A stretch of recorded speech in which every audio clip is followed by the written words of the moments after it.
This is an apple. Oh, wait. There it is. But did you imagine it before the video showed up? What did you see in your mind? Was it an apple in a tree? Was it laying on the ground? Was it perhaps in a delicious apple pie? Maybe you even imagined a particular type of phone. Perspective is defined as a particular viewpoint, or a way of looking at or experiencing something. So we could say that every one of us experiences life from different perspectives.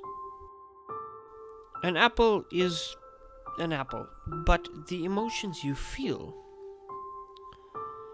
when you imagine it may be different from someone else. If, as a child, your family spent many vacations picking apples and baking apple pies, then the simple idea of an apple makes you feel warm and nostalgic. You can probably remember the smell and taste of a freshly baked apple pie.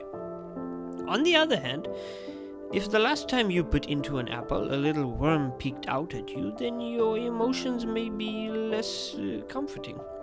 That is something you would probably rather forget. So, where do these perspectives come from? Why are two people able to experience the exact same object but have completely different emotional experiences? Well, there are many ways to answer that question.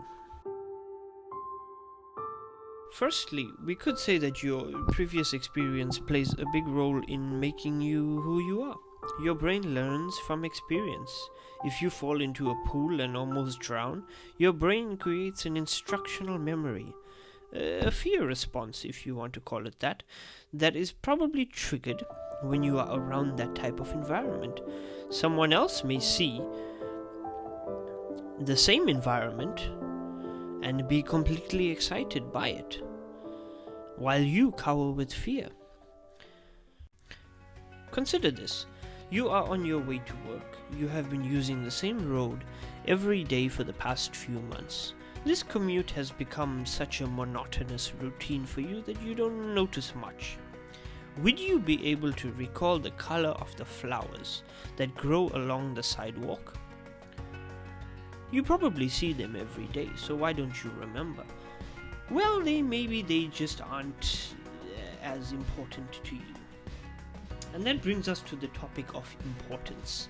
If I were a florist, or someone who particularly enjoys flowers or nature, then I would easily be able to tell you the color of those flowers, simply because I care.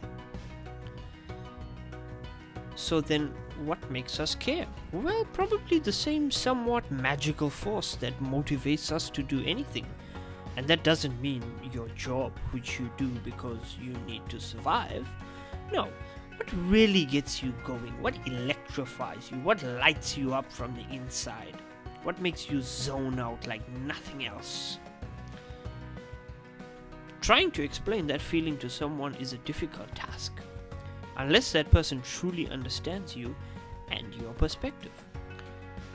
So, if we are all so distinctly different, and we see the world so differently, how do we understand and empathize with others? Conflict between people exists for many complicated reasons.